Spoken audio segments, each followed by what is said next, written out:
प्यारे बच्चों, आज हम आपको वापस लॉजिक पर लेके चलते हैं कि लॉजिक में हमने जो पिछली क्लास में जो हमारे लॉजिक कनेक्टिव्स थे 5 प्रकार के तार्किक संबंधक संयोजक, उनके बारे में हम लोगों ने पढ़ा था कि किस प्रकार से संबंधों की व्याख्या की गई है और किस प्रकार से हम लॉजिक में सिंबल देते हैं और भाषा को हम प्रतीक के रूप में व्यक्त करते हैं। तो वो था हमारा सिंबोलाइज लॉजिक या प्रतीकात्मक तर्कशास्त्र। और आज हम जो है एक नया टॉपिक शुरू करेंगे, वो है वैधता और अवैधता। बहुत ही इंटरेस्टेड टॉपिक है वैधता और अवैधता, मतलब वैलिड और इनवैलिड। अब बात आती है कि वैधता क्या चीज है। वैध और अवैध दो चीजें हैं, है ना। तो वैध में क्या होगा, वैलिड में,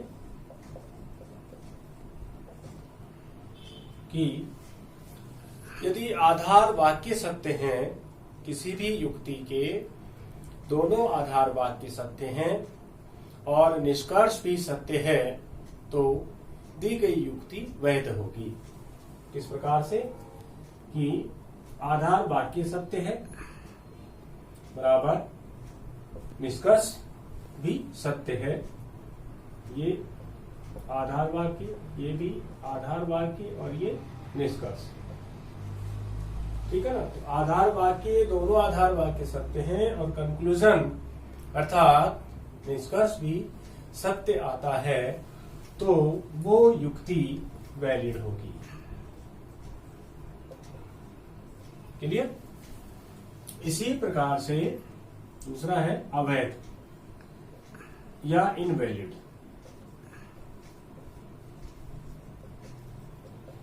है ना। इनवैलिड युक्ति क्या होगी? इनवैलिड युक्ति या अवैध युक्ति वो युक्ति है जिसमें युक्ति के आधार वाक्य तो सत्य हो, किंतु निष्कर्ष यदि असत्य आता है तो युक्ति अवैध कहलाती है। जैसे दोनों आधार वाक्य कैसे हैं? सत्य हैं, ट्रू है, और कंक्लूजन क्या आ रहा है? एफ आ रहा है। तो ये युक्ति अपने आप में क्या हो जाती है? इनवैलिड या अवैध हो जाती है। तो ये दो चीजें हैं हमारी, वैधता और अवैधता के परीक्षण के लिए हम ट्रूथ टेबल्स का इस्तेमाल करते हैं, सत्यता सारणी का प्रयोग करते हैं, जिसमें आधार वाक्य की सत्यता मूल्य रखते हैं, फिर निष्कर्ष का सत्यता मूल्य निकालते हैं और उसके बाद में आधार वाक्य के सत्यता मूल्य और निष्कर्ष के सत्यता मूल्य का मिलान करते हैं। दोनों आधार वाक्य सत्य हैं और निष्कर्ष यदि सत्य आता है तो युक्ति वैध कहलाती है, और यदि आधार वाक्य सत्य हैं और निष्कर्ष यदि एफ आता है, असत्य आता है, तो युक्ति इनवैलिड कहलाती है।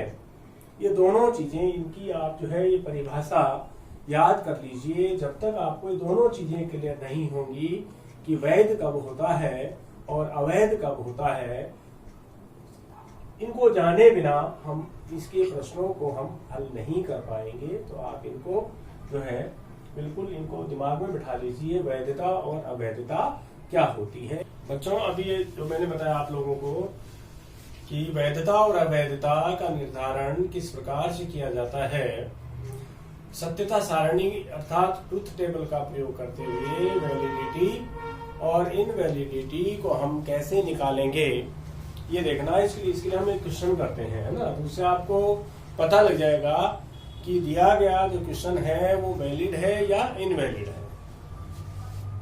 ये प्रश्न है आपका, P implies Q, not Q, therefore not P।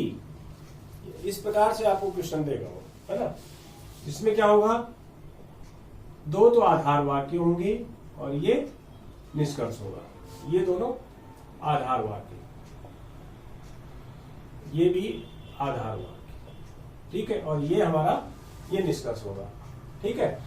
तो इस प्रकार से आपको वो क्वेश्चन देगा और ये कहेगा कि सत्यता सारणी का प्रयोग करते हुए निम्न युक्ति की वैधता और अवैधता का परीक्षण कीजिए। तो सबसे पहले आपको इस जो क्वेश्चन दिया गया है इसको स्ट्रक्चर फॉर्म में उतारेंगे, जैसे हम सत्यता सारणी बनाते थे उसी प्रकार से, है ना। तो सबसे पहले लिखेंगे